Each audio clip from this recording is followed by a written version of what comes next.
on the dot. And Ule, you can give me a short chat message here if you can hear me, just to be sure everything is working fine. Perfect. Just a minute. I think everything is going on fine. Good. So okay. Tuve says yes. Taria says yes. So everybody can hear me and see me. I hope. Just give the thumbs up or something on the chat. Brilliant. Uh, Hi, everyone, and welcome to today's fireside chat. It's about impact, it's about what the world needs today, it's about where the startup sector is heading, and how today we can get insight from Norrsken Foundation, Europe's leading impact organization, so that you can build your impact ventures faster. I'm your session host, Naimul Abd. I'm a business advisor and partnerships lead at one of Stockholm's leading impact and cooperative consulting companies, Companion Stockholm. What else? I'm also an entrepreneur with an early stage impact tech portfolio, and I'm the director for your Startup Grind Stockholm community with an amazing team of entrepreneurs who I'll introduce shortly. A couple of quick housekeeping rules. First of all, thank you so much for being here. Let's make this event lively.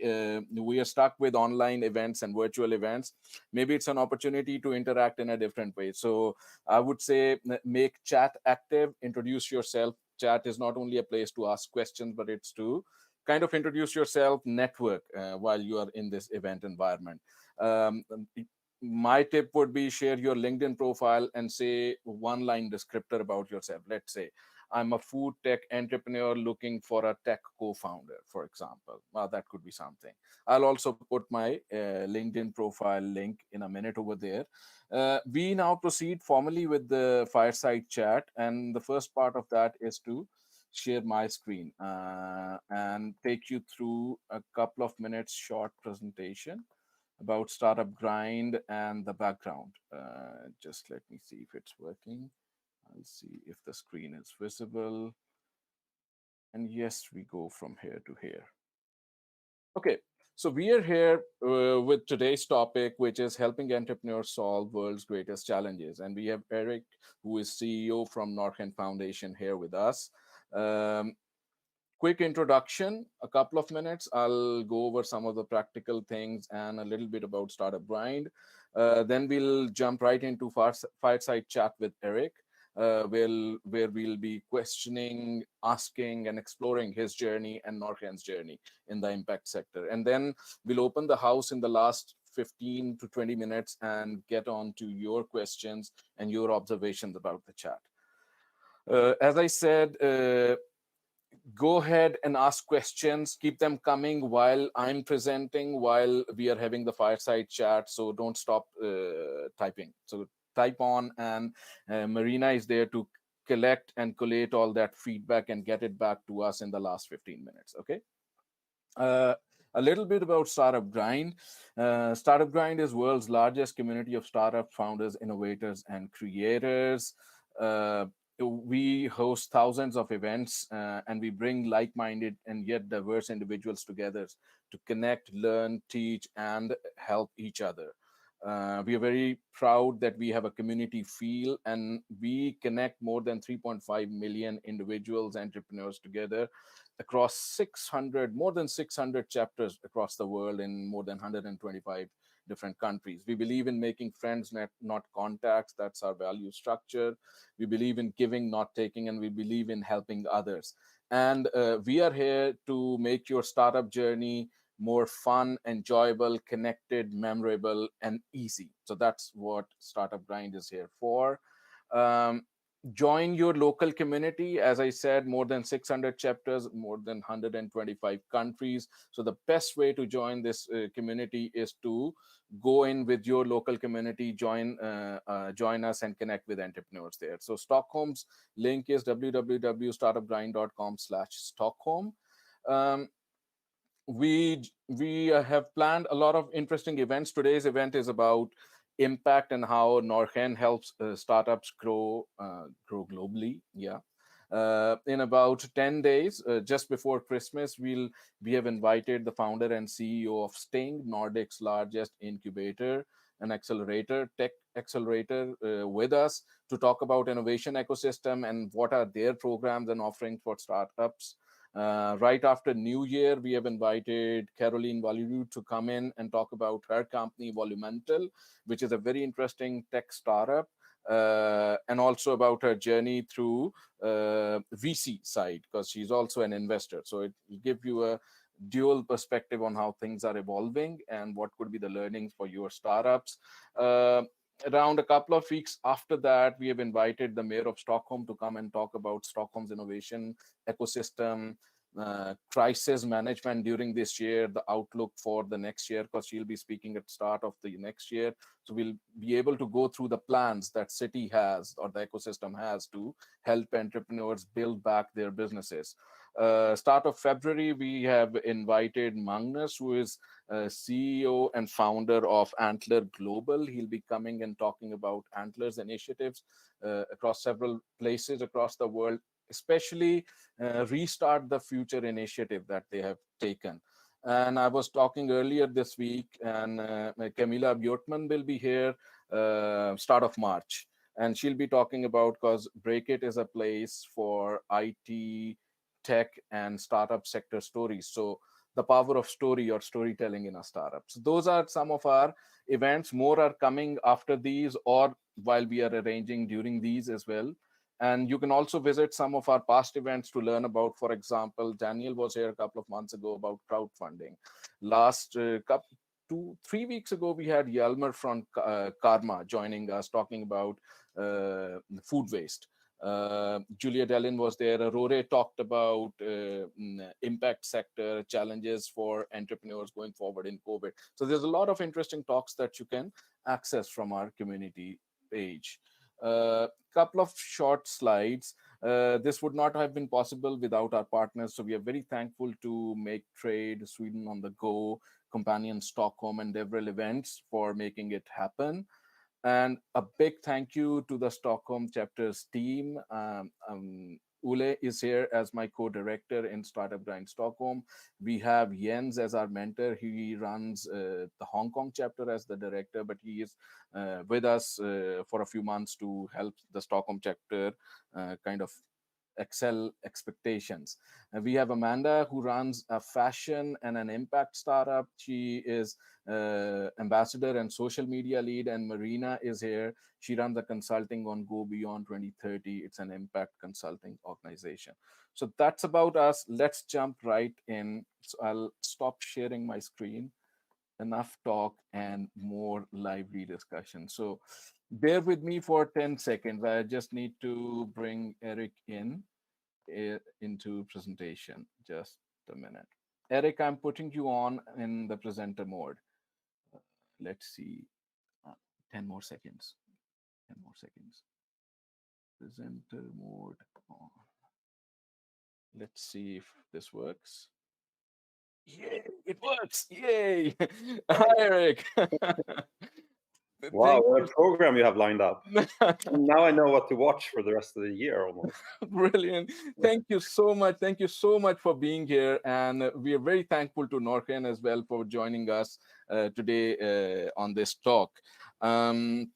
I was thinking, why don't we start a little bit about you, Erik? Would you like to tell our audience about yourself a little bit? Yeah. Yeah, sure. So hi everyone, it's a great pleasure to be here. My background, I grew up in Stockholm. My mother was a teacher and my father was a doctor, and everything I did when I was a kid was to focus at excelling at school. So I was like this ultra nerd who loved books more than anything and spent every waking minute reading as much as I could, and also a little bit of sports. And then I got lucky. I got a scholarship to go to the UK and study for a year. Came back, went to the Stockholm School of Economics, and then worked as a consultant. I guess a pattern in my life is that I have no idea what I'm going to do the next year, and becoming a consultant is just a way to postpone that decision of what to focus on. One of my clients when I was a consultant was Klarna, and I also knew the founders of Klarna from Stockholm School of Economics. But so I joined Klarna. I loved it. I was part of the management team for some time and helped launch the business in the US. So set up the office in New York. And for the past 4 years, I've been at Norrsken. Okay, brilliant. So Klarna was your first job, like the real richtig job? No, I would say the consultant. I was a consultant for maybe 7 years before Klarna. So I learned a little bit before joining. But I guess also when you're at Klarna, I feel like 1 year there feels like 10 years anywhere else because it's so intense and high tempo and there's so much happening and you get thrown into different challenges and different geographies and different problems. So you learn a lot there. So yeah, I probably learned more at Klarna in 1 year than I did as 8 years as a consultant before that. Okay.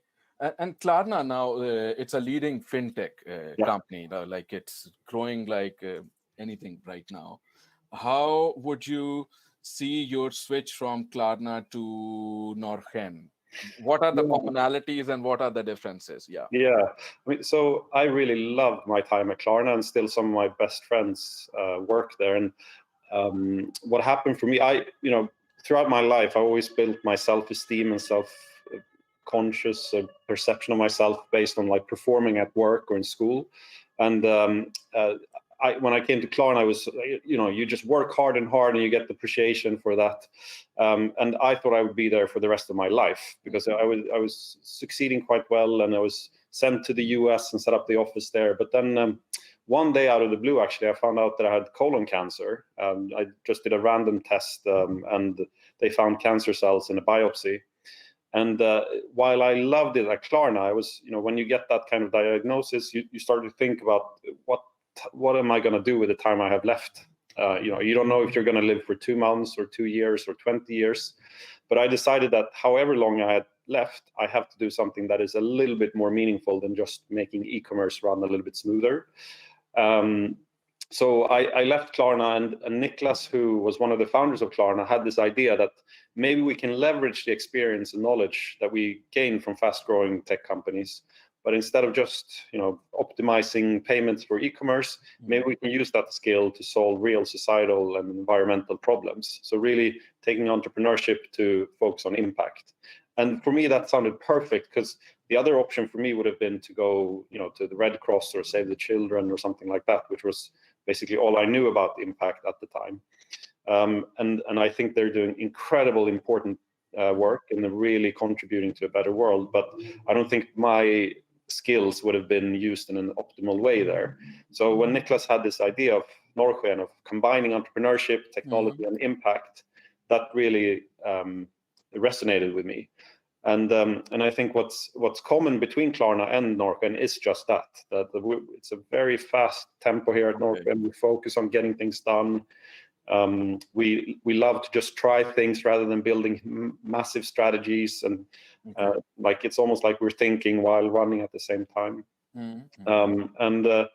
So that's one thing, and the other is that Klarna had a really big focus on recruiting exceptional people, and we tried to do the same thing here at Norrsken, and we've been very fortunate to build an incredible team here, and that's something we were inspired by from Klarna as well. And then one thing that Klarna always relentless focus on scale, and that's something that we want to do here at Norrsken too, because when you think about how to be as impactful as possible, when Niklas donated quite a lot of money to Norrsken, and if you look at how to use that money as effectively as possible today, it's actually some organizations like GiveWell who've calculated, what can that money be used for as effectively as possible today? And that's buying malaria mosquito nets. So unless we are more effective long-term than malaria mosquito nets, then everything we do here at Norrsken is just a stupid joke or a stupid play. We have to long-term be more effective than that. And the only way for us to do that is to reach scale quickly, so exponential scale long-term through our operations. So we have this same focus as Klarna on being fast, working hard, and reaching massive scale with the impact that we're trying to accomplish. But that's really, really good insight. And I think your personal linkage in something that you believe in now, I think that then reflects. If people are joining something and there is a strong belief, it is a win-win. So Yeah. I think that kind of worked, and that is continuing to work. And something for our attendees as well, 3 very interesting lessons so far. Number 1, fast tempo. Number 2, exceptional team. And number 3, scalability. So those are the commonalities between Norrsken and Klarna. And I think that's where the impact sector needs to help. So if you are building your ventures, think of tempo, think of building a strong team, and think of scalability. Brilliant, brilliant. Perfect summarize.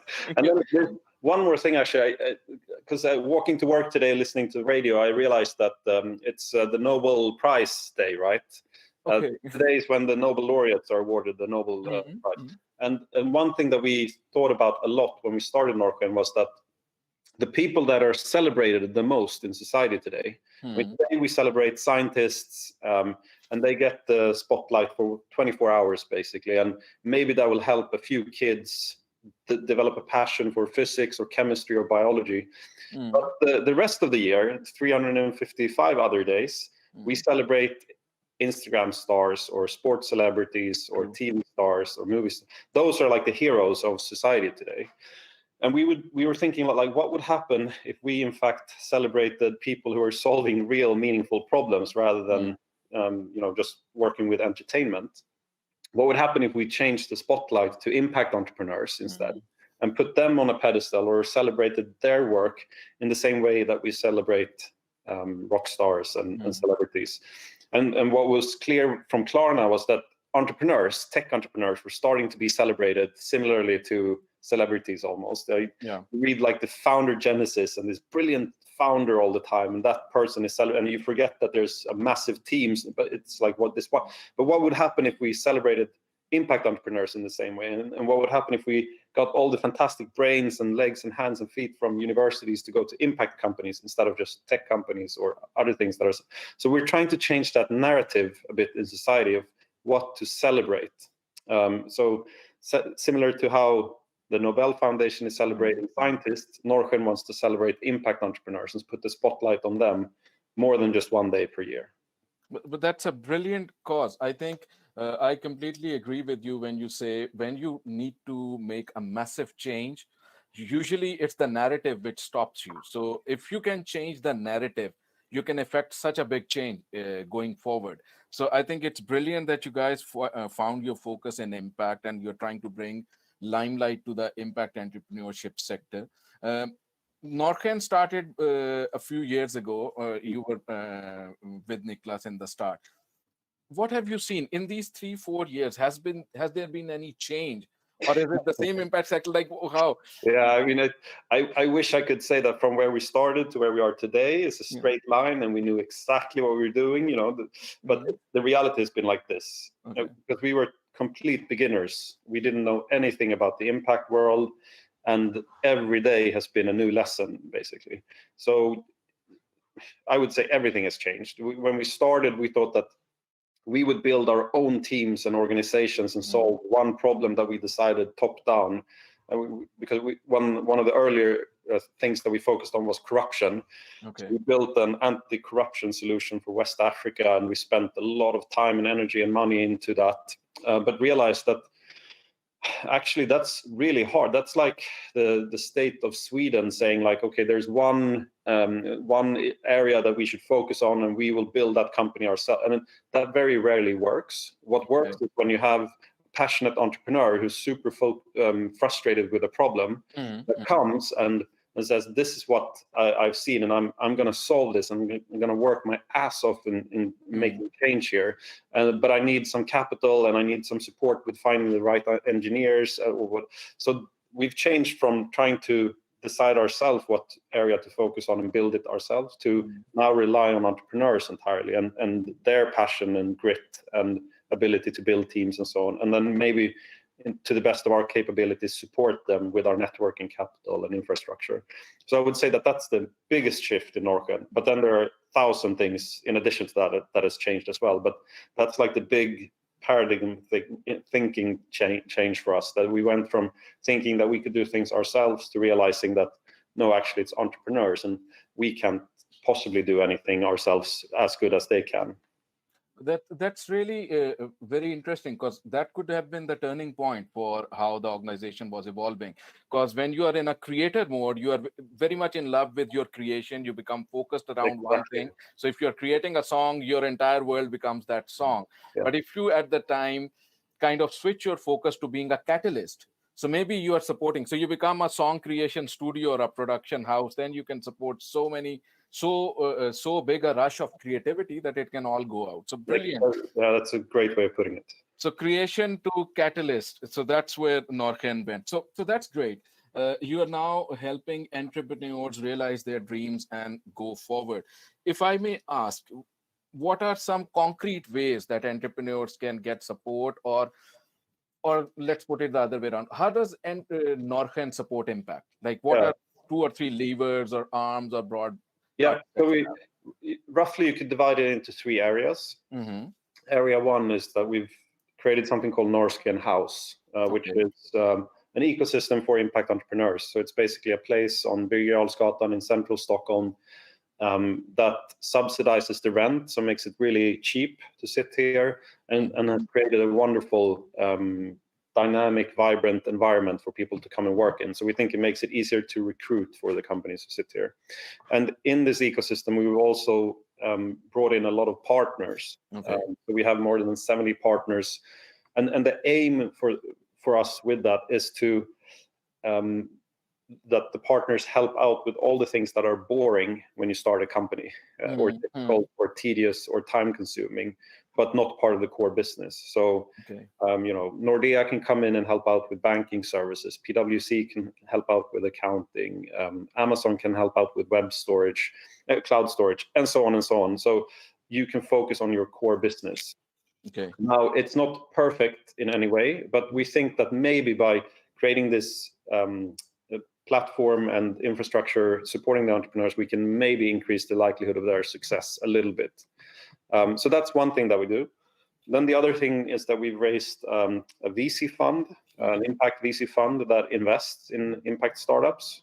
So there we're looking for businesses that have both an underlying business model, but inherently in that business model, they make the world better. So for every additional unit that they sell, they solve a societal or environmental problem a little bit as well.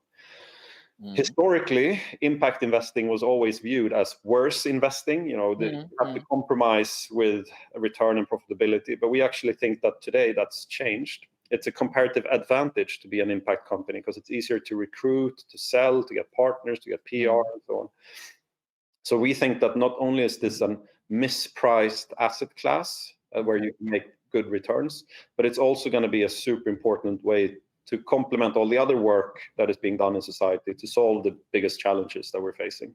So that's the second thing we do. So the first is the house, the second is investment, and then the third is when entrepreneurs come to us, as we discussed, with an urgent problem that they're trying to solve, and they have basically a very clear roadmap of how that will happen, and we see that we can be a catalyst in making that happen. So, for example, during the spring when Corona hit Sweden, there were some entrepreneurs from the university hospital in Stockholm, Karolinska, that came to us and said that we have some contacts that can enable us to set up Corona testing very quickly and efficiently and build automated processes around that. But there's no one who will fund us for this. And we need help with the tech and we need help with recruiting and so on. So we helped them both bring in investors, and we invested ourselves, and then we helped them recruit developers and just the management team and so on. And then together we built this testing lab that now accounts for almost 20% of all the PCR tests in Sweden. So it's those kind of things we really love. Another is there's some researchers that have found a potential truly transformative way of dealing with mental illness through a new treatment based on the active ingredient in magic mushroom called psilocybin. There is a research project in Karolinska that we're supporting that can have a really transformative impact on psychiatry and treatment of mental illness. Also, again, passionate entrepreneurs who come to us who wouldn't be able to find funding anywhere else. So that's the third thing we do. So the third thing is your so So this is different from your VC fund. Yeah, because the VC fund is just here's a bag of money, Okay. and we're quite hands off then. But the third thing is we get involved operationally and support the team to really help accelerate their growth in a very short period of time. Okay, brilliant. You talked about rocket fuel and partners or the partners. Just from our experience, a companion has been a rocket fuel partner for Norrsken now for 2 years. We have found very interesting teams when we are there at Norrsken, having some of our events. I think we have found it to be a win-win relation because we are measured from state in terms of creating cooperative impact and entrepreneurship activities, like kind of helping entrepreneurs start up. And then we find teams who are looking for these services. So I think that programs, at least for companion's sake, works brilliantly. It makes me so happy to hear. But this is the intention, exactly what you're describing. And I think we're every day learning something to make that even more perfect. But we're not perfect in any way yet. But we're moving in a good direction there with the help of all the entrepreneurs here and our partners. So yeah. So one or two more things while we are on the services that you're offering to the entrepreneurs. We have heard about the startup climate action, for example. Now, where is that? Is that part of one of these initiatives, or is it something that you are doing across these initiatives? I mean, we have these 3 major areas, and then we do other stuff on the side, test things to see, because this is what our strategy is like right now. But in order to know what our strategy will be next year, we need to test different things. So Startup Climate Action is one of these things that we're testing of, can we perhaps work with partners to set up accelerators for specific industries or areas, like finding startups solving the climate problem. We're also, we haven't even talked about this, but we started out in Stockholm and now we're expanding to East Africa. So we're setting up a similar thing in Kigali. It's a massive area for us, but that sort of falls under the house part organizationally. So that's what I didn't think of bringing it up before. But this is something I hope we can talk about too, because East Africa is just an incredible region, and we hope to be very involved there as well.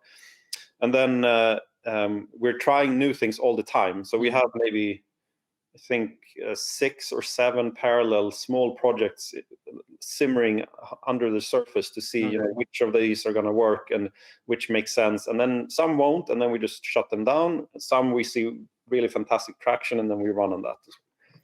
Okay, so you're yourself working on more like the scale-up method, like you are testing the market, how it works. And I think something which worked quite well last year was the Impact Week. But I think this year, the entire pandemic kind of... Yeah, we were hoping to do the Impact Week this year as well, but it's pushed to August next year instead. This is another thing that we're doing, is just creating, based on the Nobel Week, basically. We're creating 1 week to just celebrate impact entrepreneurs in a way that's really enthusiastic, energizing, fun, and then connecting impact entrepreneurs with students, with investors, with partners, so that it's really a week to maybe help them accelerate their growth a little bit. Okay, you mentioned Kigali. So in Kigali, are you taking just the house model or the full model of the full model? Because we think this is our hypothesis, it might change, but we think that what has worked well for Norrsken is that we have the house, we have the investments, and we have this third leg as well. And we're doing exactly the same thing in Rwanda now, but we're building the biggest hub for entrepreneurship in East Africa. And we're now constructing the house in Kigali. We're renovating an old campus area and building new parts next to it as well. But parallel with that, we're setting up an Africa VC fund. So similar to the VC fund that we have in Europe, we're creating the same for Sub-Saharan Africa. And we're also setting up a small seed fund for Rwanda, because it's so important to be able to support some of the entrepreneurs that we will work with there with smaller tickets as well. And then in parallel with that, exploring things to do together with partners in East Africa. There are so many organizations that know the region so much better than us, have so much better programs and content, and really just trying to build on their fantastic work. Brilliant. A couple of questions let's change the focus to startups a little bit. Now you have, let's say, three main offer areas. Like it's the house, it's the VC fund, and there are certain startups where Norrsken becomes hands-on, as you Yeah. were saying. The management team at times goes in and support. You try to locate funding for them, kind of open the mind and become big. That's Yeah. the message or the support coming from Norrsken. Is it different types or stages of startups that can fit in different model? Like Yeah. if I am a startup founder, or if there is somebody in the audience who is a startup founder, where should they start?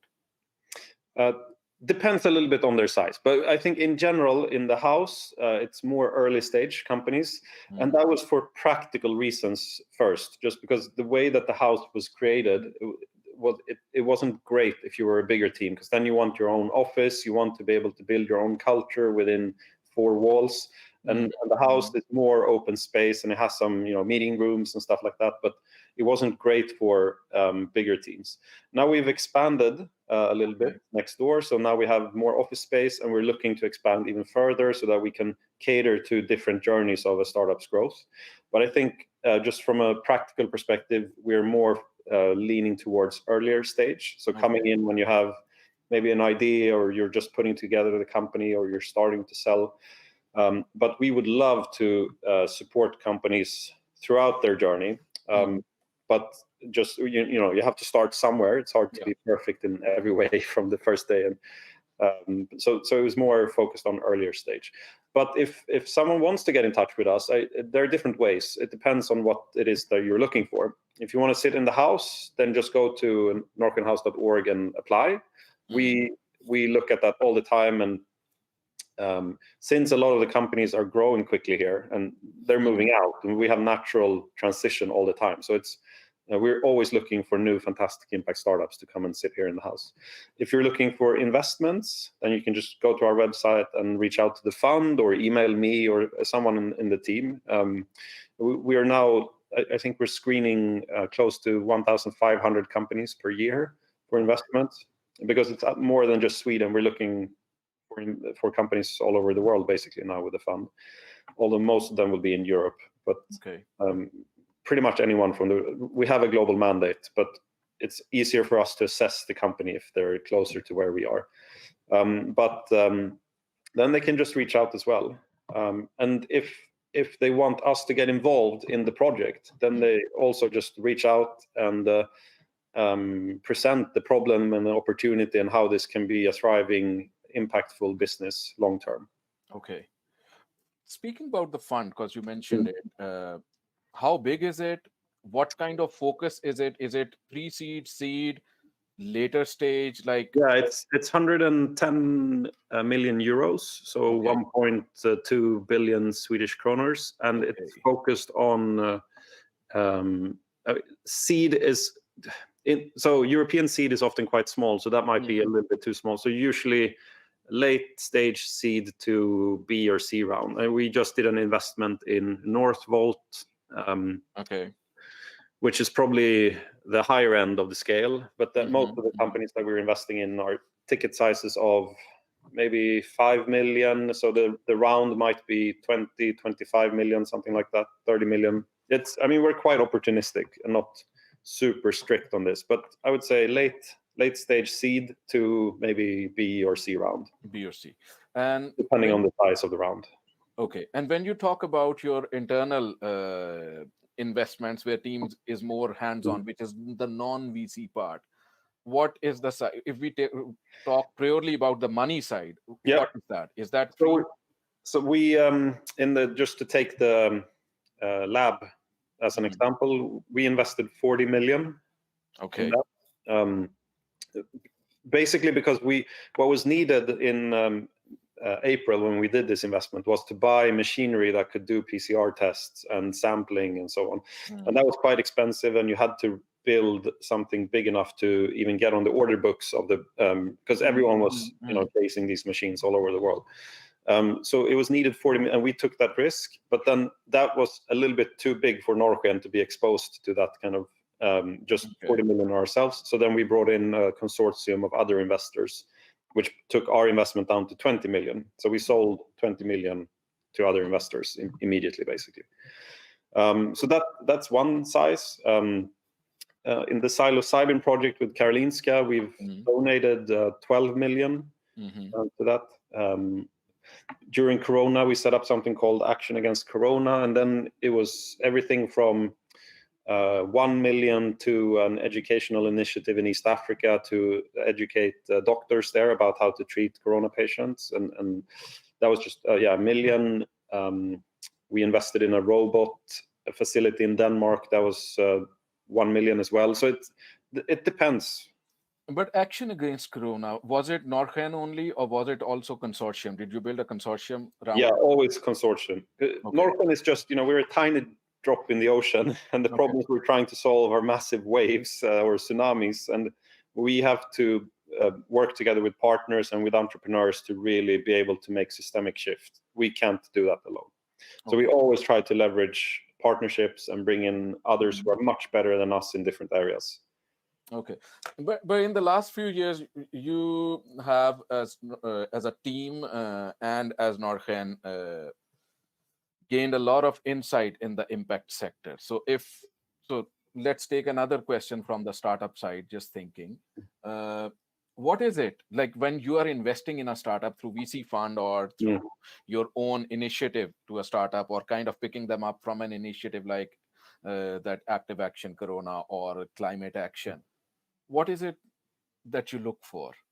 Yeah, it's a very difficult question, but this has been refined by VC over the past 30 years. So it's basically four things. It's the team, and the team is it's easy to say the word team, but it's difficult to assess. Like, you're looking for particular drive and passion and understanding of the problem and so on. Then you're looking for the idea. Okay. And the idea is, it's like, what is the problem that you're solving? How big is the addressable market, and so on? What is the actual idea? Then you're looking at the product. The product is really understanding, is this something that users will love, like truly love? Because there's so many products out there, and 99% of products are like, but in order to really build something that scales and where you can see that this has massive opportunity, you have to have users that will love it. So we need to understand, at least from, maybe an MVP, or it has to be a prototype in place so we can see like what will the user interface be like. And then the last thing is execution. So how does the company execute and work together? So those are like the four things that basically everyone looks for as a VC. And then what separates us from all others is that we also look for the impact of the company. And for us, we are completely impact agnostic. So we don't care which SDG you're solving, or if this problem or this problem, as long as it's inherent in the business model. So it's not something that you can choose to add or remove. It has to be in the business model, so that for every additional unit you sell, you make the world a little bit better. Okay. So impact has to be inherent, and then you're seeing team is very important. Idea, team, the love of customer for the prototype, and you mentioned the word prototype, and execution. Two things over there. One is, are you looking for revenue? Like, how important is revenue? Because when you are building an impact business, it could be a situation. Because, for example, when I'm consulting in impact organizations, some of them have a very different means of building their initial model. They go through some funding levers first, like government funding, public funding, build a project, and then kind of roll out their commercial side. So how important is the revenue in this equation? Yeah, so for the VC fund, it has to be an underlying business model. So our investors look at this and say, we have to be able to make returns that are market rate. So long term, VC funds aim for 20% IRR, and that's what we were aiming for as well with the fund. So if you want the VC fund as an investor, you have to have an underlying potential business model. I mean, you don't have to be revenue generating now, but it has to be obvious what the path to revenue looks like. So that's the VC fund. When you look at the stuff that Norrsken Foundation invests in, then it doesn't have to be. But then impact has to be super high. So it's, you can basically look at it in two axes, right? One axis is impact and the other is revenue. So if it has massive potential for impact, then it's okay to have very low revenue. But if it has low impact, then it has to have more revenue. So it's it's a trade-off there. It's not a trade-off, but it's a graph where we basically select the initiatives based on the combination of revenue and impact. So if you don't have any business model, then you better have massive potential for impact. Okay, that's very good. And then that shows us as well that you have two very distinct offers. So if your model is very can generate market level returns in terms of revenues, and the IRR is, as you're saying, 20% or higher, then of course VC fund could be your obvious choice. But if you are massive on the impact and the revenues are not very sure initially, or you are still testing that, then your internal drive which you give to the entrepreneurs, that's the right fit. And then community somehow fits in everything. Yeah, the one thing I would say though is that we prefer businesses that have underlying business models, just because it creates resources so that you can scale the solution. Like building something that only depends on donations, for example, long term, will struggle, because you will have to spend so much time as the leader of that business just fundraising and thinking about who is our next sponsor and what happens if that person doesn't sponsor. It takes so much time and energy. So we prefer when there are business models that have some sort of revenue generating opportunity, because that can fund scaling long term. And as I said, if you remember to start with, we have to support businesses and organizations that have scale, because otherwise we can just buy malaria mosquito nets. Okay, good. How has the ecosystem around you evolved? So because you've done a lot of initiatives, like Impact Week was there, that Corona action, you guys came in very quickly, addressed the problems, made investments. Climate action is there, you are opening in Kigali and all. So Norrsken is doing a lot. But how is the journal ecosystem evolving in the last 4 or 5 years? Yeah, the thing I would say is that actually, 5 years ago, there was a clear distinction between the startup ecosystem and the impact startup ecosystem. And the traditional startup ecosystem was much better served. But now that those two are blending, so it's very hard to make a distinction between the impact startup system and the typical startup system. And I think that's fantastic, because you have access to capital. Investors are looking at these companies in a completely different new light, and it's easy to recruit. When you go to the Royal Institute of Technology in Stockholm and you try to recruit developers, all of them, and I'm not exaggerating, all of them basically are looking for meaningful work and not just going to a typical like gaming company, or like everyone is asking like, what's the purpose of your company? And so that has been a major shift, that it's easier to recruit, it's easier to get funding, it's easier to get PR. Customers are asking for solutions that have net positive impact on the planet, and not just something that will make the owners rich. So it's been a massive mental shift in society over the past 5 years, and the support system around startups have changed as well for impact companies. So I would say in the past 5 years, massive shift. I think Norrsken would have a big role to play, because you guys are focusing on shifting the narrative. When you start shifting the narrative, something comes in the center space, and I wish that into mainstream. Yeah, I wish I could say that it's because of Norrsken, but maybe we've played like a tiny role in this. But it's more, it's the fantastic work by the entrepreneurs who are showing that it is possible to build incredible, fast-growing companies and solve societal problems at the same time. It's also like the awareness of students who are just diving into these topics more at a younger age. It's everything from Greta to governments. So Norrsken has played a tiny role in this. It's more a societal change that is happening. Okay, brilliant. So the society is moving towards impact, and that means that today's attendees, we have 100 people joined with us right now. So message to everyone: focus on impact, build it at the core of your business model, because I think that's where we see some gaps. And coming to gaps on the entrepreneurship side, what do you think are, maybe again, it's a very general question, some of the, or one of the main mistakes or something that startups need to avoid to scale? So something like, what could be a pitfall? I mean, I can tell you 1,000 things you can do wrong.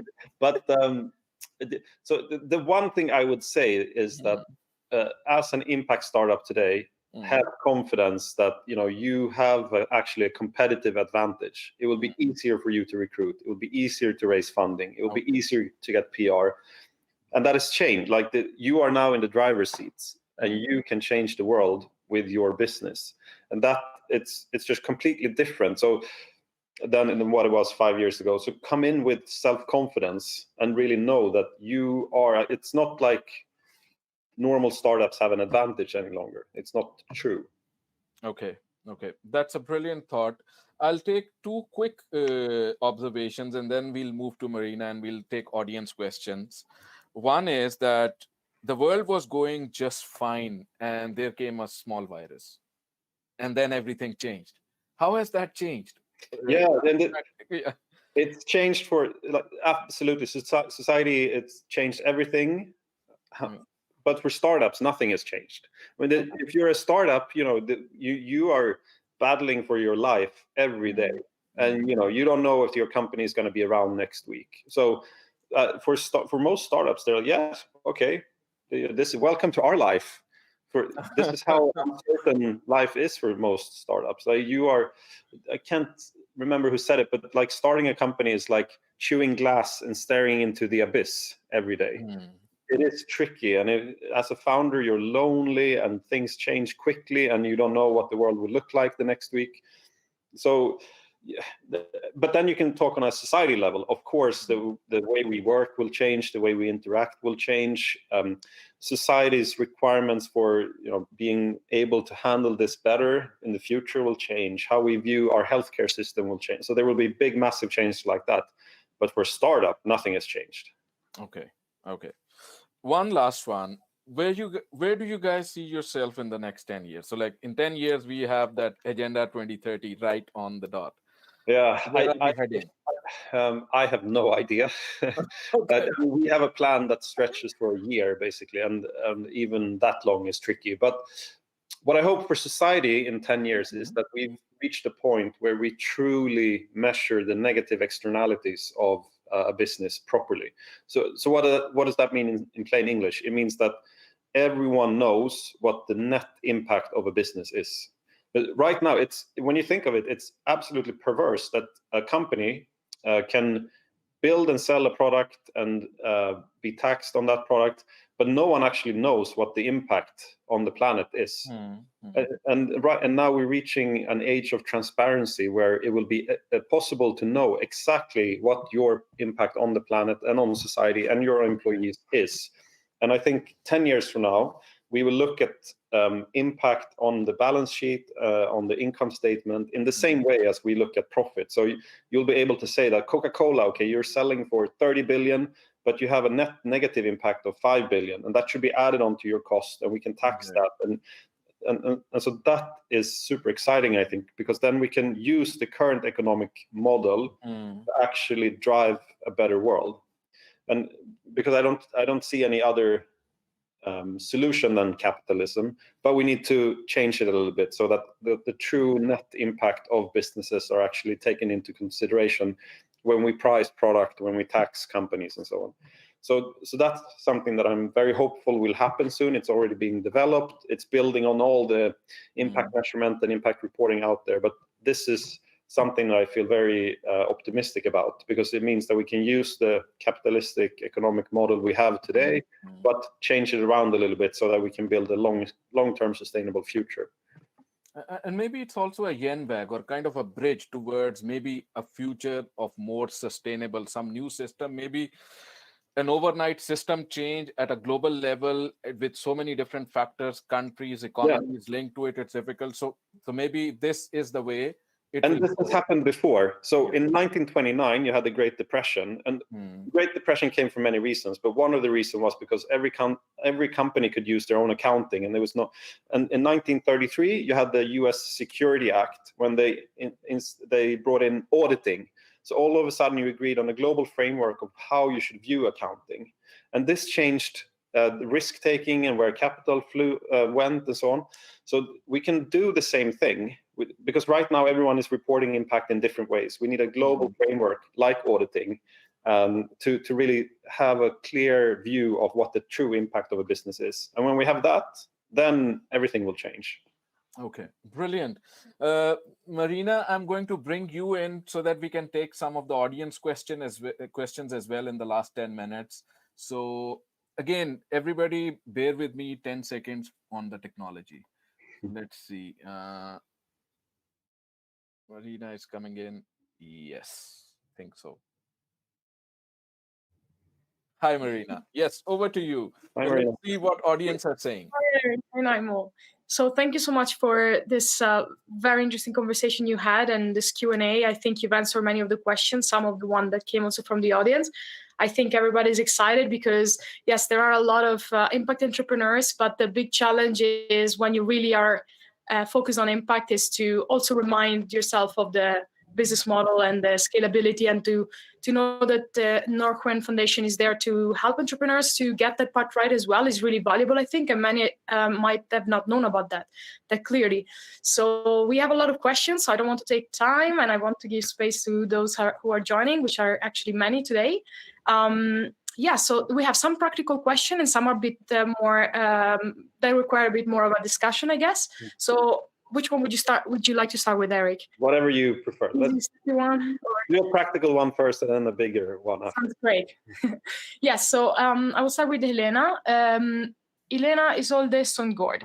She said she emailed you, I guess, your team, and she perhaps didn't get a reply yet, and she was wondering, I'm reading into your question, what is the best way to stand out? We assume that you have a lot of emails from impact entrepreneurs. So how do you stand out when you contact? Yeah, it depends what it is that she's after. If she's after to sit in the house, then go to the house page.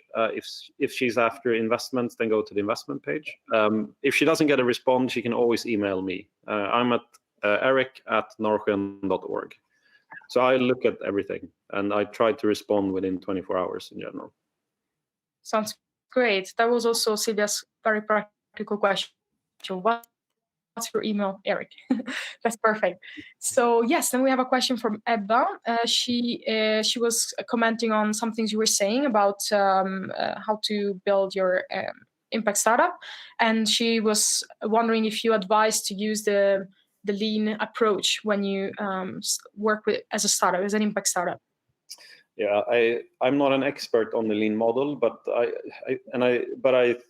from what I know, it seems like a very good model.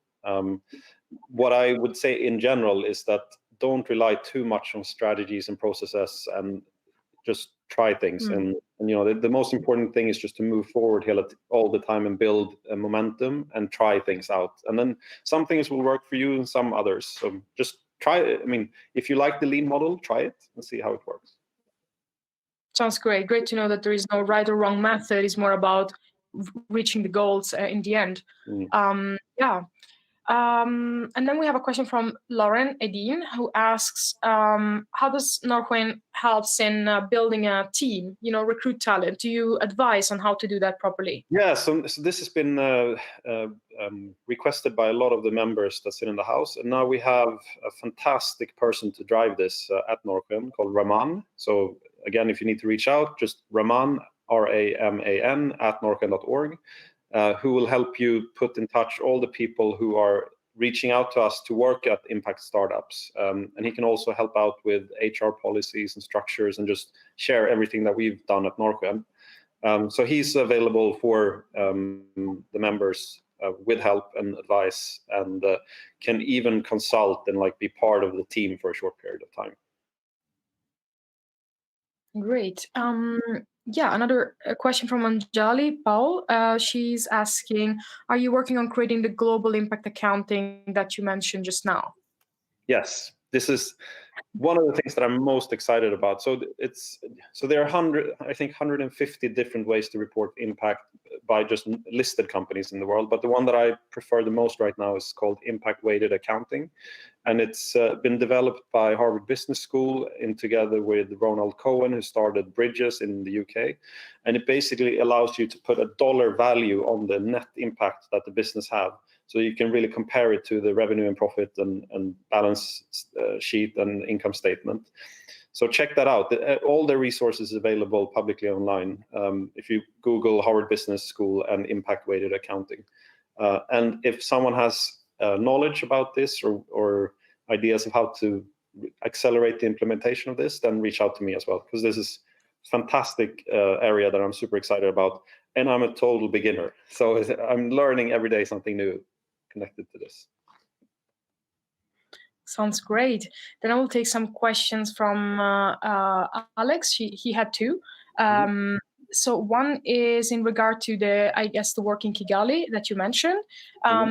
Is there any way you are ensuring that the profits stay within the countries when you work abroad with impact? I mean, so from Norrsken's perspective, we are setting up a local business in Rwanda. I mean, it's fully owned by the foundation, but it is a local business that will be taxed locally and so on, because it's really important for us to make sure that if there's businesses, they should be taxed locally so that the tax can go back to the government to build the welfare system of that country. But we don't have any, when we invite international investors, then if they make money there, they will take the returns back to their investors in turn. So that's not something that we focus on a lot more than what we do ourselves, but happy to take any advice on how to structure this in a good way if Alex, I think, had any suggestions. Yeah, that's great. Yes. So another question from Alex was referring to your point about using the capitalist system as it is today to, shift focus on to having an impact business, because anyways, it's kind of it's kind of trendy now, and so it really works also from a perspective. And he was asking, you consider using the donut economic as an alternative model rather than the capitalistic one? Would you start imagining working in that kind of paradigm? Yeah, we've looked at that. We've looked at so many models. I think and this is really a longer conversation, and I'm not the expert, but there are some idealistic systems that would be fantastic to reach to, and then there's the reality of where we are today. And we try to strike a balance between going there and being a little bit pragmatic. And the good thing with impact-weighted accounting is that it changes impact from being a fringe thing, a sustainability report, basically, to being at the center of the business, so that every business is an impact business, and not just what we traditionally now call impact startups. Every business becomes an impact business, and every business has to transparently show what their net impact is. And in order to reach that, you need government regulation, of course, but we think that it's a possible way to achieve that. But probably not the perfect way, and maybe we can incorporate thinking from the donut model into this as well. So any suggestions, super welcomed. Yeah, that's great to hear, Erik. I think it's definitely a step forward based on how we are doing things right now. And if Alex, you have any suggestion, then it's great that Norrsken is open for ideas. So the last question that I see here is from Tobias Tagenson, and he was wondering, you describe how you support a startup on their journey, and what about how you can support them to build their organization to support their innovation? So not only how do you build your startup, but also how you build the organization around your initial startup phase. So he was wondering, for example, if you can if you take inspiration from the TL companies and other kind of models on how to build organizations. Yeah, if you advise. I think what he's referring to the TL model is that when you have non-hierarchical traditional structures, but I might be interpreting the question wrong. We've tried that in one of our organizations called 29K. In most others, we've built more traditional structures when you have a clear CEO and there are hierarchies. Just because, in my experience, you can move faster with that. But super open again to explore and experiment here. We are not experts in those kind of models, but as I said, we were trying to do that a little bit with 29K, and the results are very encouraging so far. So maybe we'll change that around a little bit. Yes, that sounds great. And we have a couple of questions about how investments, I guess, from the VC fund are invested from a gender perspective. Both Ebba and Stefania were wondering, several like 99% of funding in Sweden go to men. What does number look like at Norrsken? Yeah, it's not perfect. I think we are closer to 35, or if it's 37% that go to female-founded startups. So this is something that we're very focused on. It's not 50-50 yet, but the pool of companies that are coming to us are not 50-50 either. So this is a topic that is of critical importance for the future of our society, and VCs play a critical role in that. But it's also encouraging women to start more companies and building more role models that are female as well. But gender is one aspect. I think there are other aspects of diversity that are equally important. So making sure that there are role models from entrepreneurs that are not from Sweden and so on. This is a complex question that we're thinking a lot about, but we're not perfect. Okay. Sounds great. Yes. Do we have time, Naimo? We have a couple of questions. We are on the dot with 11. We Yeah. one probably more question, because I was thinking somebody was asking, like, how many investments have you done?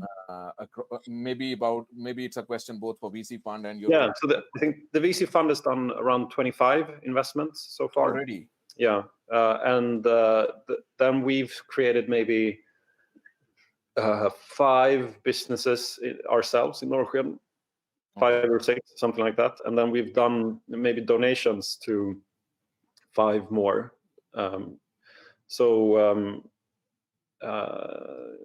Yeah, and then I mean it's a theoretical question, because you could say that we invest in all the members, because we subsidize the cost of the rent as well ourselves. Okay. But the direct investments, 25-ish from the fund. I think there might be 2 more, but they're not announced yet. Okay. And then some of the businesses we built ourselves, and donations as well. And the size of the house right now, or the cumulative impact of the house on entrepreneurs, like how big is that? We have 130 companies in the house here in Stockholm. In Kigali, it will be twice as big, or slightly bigger than twice as big. Okay, brilliant. I think we can close the session now, Marina. I know you have, there are more questions over there, but maybe we can send out a follow-up email after that. Erik, we'd like to thank you so much for joining. Thank you. This is so much fun. And again, anyone who wants to reach out, just do that over our website or email me, or I'm on Engellau-Nilsson at Twitter. So just reach out to me. We try to respond to everything as quickly as we can. That's great. Thank you so much to all our attendees for joining in and making this a great discussion. We'll see you guys again on 21st with Per Hedberg. He'll be coming in and talking about Sting and acceleration models there. Thank you so much. Stay tuned and have a very, very good day. Thank you, everyone. Thank you. Bye. Bye.